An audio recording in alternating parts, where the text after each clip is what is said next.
Hello and welcome to this Slingshot channel. Today we're going to talk about bolts again for the pistol crossbows. Now these are two very good examples for absolutely lethal bolts. They will cut through veins and organs and kill everybody. But there's been a lot of requests for less lethal crossbow bolts for self-defense, for those that aren't really into killing people. I guess, even not in self-defense. Well, the self-defense, less lethal crossbow bolt prototype. Let me show you its features. Okay, I know that I've been preaching the whole time that I don't think that less lethal makes any sense. Simply because I believe that, and I still believe, that if you shoot at a human being, if you are in a situation that is such, desperate, that you feel that you gotta shoot at a person, then it must be deadly. Because what if it's just not harmful enough, and what if the attacker will then come onto you and be really angry with you? So therefore I have never been very much in favor of less lethal rounds, but there's been so many people that said I want it. I don't want to shoot at even at an attacker with something that is potentially lethal. And also a lot of people are afraid that if they do, then prosecution will react accordingly and then throw them into prison and forget the key, if you know what I mean. Well, in any case, I know that there are like air guns and so on around, and they say it's for self-defense, but I don't believe that. I don't think the stopping power is high enough. I think what makes sense is to look at what law enforcement uses for less lethal ammo. And they typically go for like beanbags or special cartridges for 12-gauge shotguns. And those are actually truly less lethal because as tests from fellow YouTubers like Tao Fledermaus and also Kentucky Ballistics have shown that if you hit a person with one of these rounds in the wrong spot, for example in the head, it's lethal. It's not less lethal, it's fully lethal. But you gotta hit them into some kind of body part, like here, not even in the heart area. That could already be fatal. But if you hit them like here, then typically it's very painful enough to stop the attacker, but it's not gonna kill the attacker. And this is what we want to replicate. I want to make a compact and ideally repeating pistol crossbow that fires these rounds at the same kind of energy and momentum, means damage, than a less lethal law enforcement issued round for a 12-gauge shotgun. That is the task for today, no less. Of course, I cannot really do any experiments by hitting real people. All I can do is simulate, and all I can do is then compare it with what other YouTubers like Tao Fledermaus and Kentucky Ballistics have done before me. So, and also I can look at the numbers. There's actually three things that decide how lethal a round really is. One is the energy, of course, and then probably for a blunt impact, it's even more important to have the same momentum. And also, of course, the surface of the area that hits the attacker. That is also something that is important. So I'm trying to really compare what I can do to what these beanbag and actually sabot rounds do. So if you look at the math, the Fiocchi sabot round is actually hitting with about 45 joule of energy and serious momentum, whereas the beanbags are even more powerful.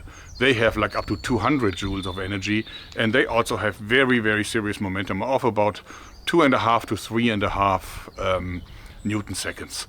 But also the beanbags have a larger surface area where they hit, so they need more energy. Whereas the Fiocchi, and this is what we're going to use for comparison, is using about the same diameter as these arrows, which would like fit in a 12-gauge shotgun barrel pretty much. Why do I start with a bolt and not with a crossbow? Because when you design a crossbow, you have to design it around the bolt.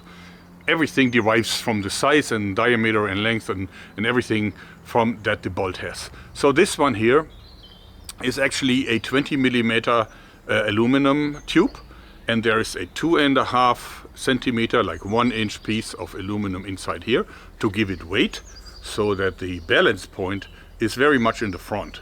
So this is balancing here. And then in the front I actually put in like a foot for a loudspeaker, which is really hard rubber. So this is not totally soft, but it also will give some. And as you see, it's spreading the hit over some kind of a surface. Not as much as like a beanbag, for example, because we're talking crossbow, so we have much less energy in here. In the end, there's a nice cap, and of course I attach some vanes for flight stability. So this is my idea. These weigh 65 grams, and to achieve the same energy as the Fiocchi, I would have to let them fly at about 35 to 40 meters per second. And this is what we're going to test today. Now for the tests, we also need a test crossbow, and I made one. Let me show you the very simple test crossbow for the less lethal 20mm bolts. And this is it. You see, it's super lightweight because it's made entirely from wood. I just put it all together with glue. I didn't really... There's a steel nail and one screw to hold the throwing arm here. The rest really is all wood. Even the trigger lock system is wood. But there is a Venom Extreme tuning bow limb for the originally for the Cobra crossbow in here that has 190 pounds of a draw force. So wood always surprises me. It's holding this with ease. And as a stirrup, I simply use a looper rope. So this is like the most simple muzzle loading single shot crossbow that you can possibly imagine, because we first need to make sure that the ammo is right. And if that is the case, then I will sit down and develop a matching, repeating, under lever controlled, under lever powered crossbow for it. So this is really only a test device, but I kind of like it. And it's also super sleek and super lightweight. You see, it has to be this wide because it needs to accommodate these really wide bolts with the vanes. Now, this cannot be cocked with your bare arms anymore. I mean, I cannot do it. Maybe Hulk Hogan can, I don't know. but I use just a standard cocking rope that actually halves the force that is required to draw it back. So this is easy to do using this setup. And then I suggest we let the first one fly just to see if it flies stable, because that's like a necessary thing. So we will just simply follow it on its flight path. Shall we? Let's load it first.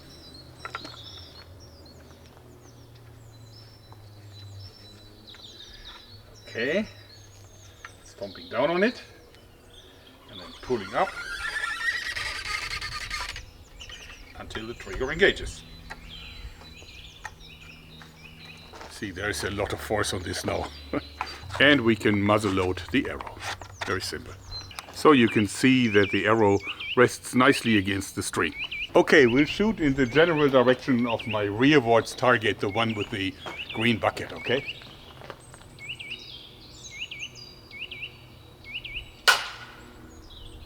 Whoa! It flew super straight, did you see?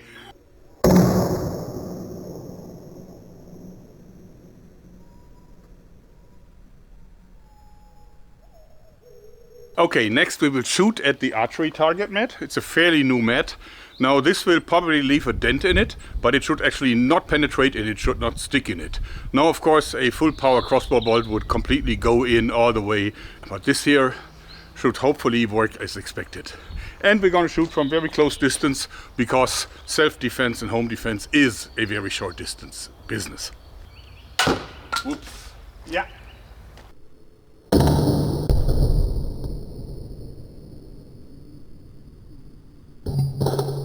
Okay, you can see that it was hitting it here, and you can actually see the ring. It's actually dented out a little bit of the mat here.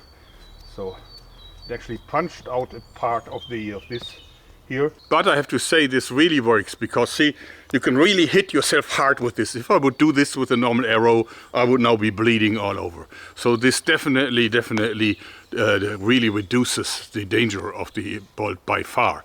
But as you saw on the mat, it definitely has some power.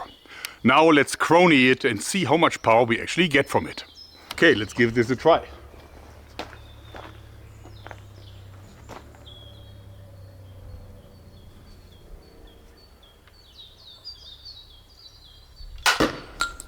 "35 meters per second. So the result is just about 40 joule and about 2.3 Newton seconds, which is a little less than the Fiocchi round has, but it's absolutely in the same neighborhood. And I could even easily increase the power a little bit by twisting the string a little more, making the draw resistance of the bow limb set even higher. But we have to keep in mind that the contact surface of this here is definitely lower than the one of the Fiocchi round, because the Fiocchi one, the sabot, has a flat end, and therefore the contact area is larger than this one here. So maybe we just continue with the setup that we've originally had and see if we can rival the Fiocchi round in terms of damage. So our next test candidate is the coconut, where the beanbag shot from the more powerful shotgun round that Tower of Fledermaus tested, it actually cracked the coconut. So in order to be dangerous, in comparable to police issue less lethal rounds for a shotgun, this coconut has to crack, and we will test this. And of course we have to go to point blank distance just because we have no aiming system and I'm not a good enough shot. Okay, we'll go for it. Okay, that could work. All right, it cracked it. Right in half.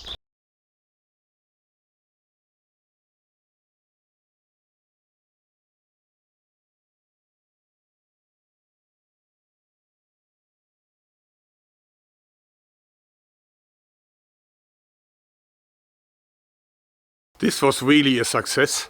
I mean, look at, you can clearly see where it hit the coconut. So it punched a nice hole in it and then of course splintered the entire coconut. And it's also interesting to see that the impact was so hard that it actually deformed the rubber cap here. See how it's now mushroomed? And I'm sure that at impact it was really flat, and therefore it gave it enough surface. But it's definitely clear that if you hit someone in the head with this thing here, it's probably lethal. So it is less lethal, I can confirm this. So now there is one more thing to do. Ballistic gelatin test. So I made this really, really dense and powerful, strong block of ballistic gelatin. Nice feeling, if you know what I mean. Okay, and now I will also put a little bit of a t-shirt thing over it, because that will simulate what Tower of Fledermaus did. And also what showed in his result is that that actually the beanbag was actually punching a hole through the fabric, but it was also entering this a little bit, but not deep. And the same Kentucky Ballistics also had the same kind of effect. So it did penetrate a little bit, but not deep enough to be really called lethal. So that's like the final test. Let's hope that our projectile isn't going to go in more far. Now, before we come to the final test, first we want to calibrate the whole thing using my CIA adder with the exact same throwing arm. So this is also the Venom. We're just going to shoot hunting broadheads. And those will, of course, definitely go very deep into the ballistic gelatin and probably go out the back. But I want to just see it for calibration so that you believe me that I'm not joking with you. So, because this is absolutely deadly and we know it. So let's test this against the t-shirt clad ballistic gelatin, and then we go over and test the new crossbow. Shall we? Okay. And go. Yeah. So you can see it came in straight, of course, through the fabric, and then had even had enough power to embed itself into the wooden plank here very deeply. Wow. Okay, and now we are testing the less lethal crossbow bolt against the ballistic gelatin. Let's hope we're not killing it. Whoa! No, we didn't kill it. We got a perfect result. I'll show you.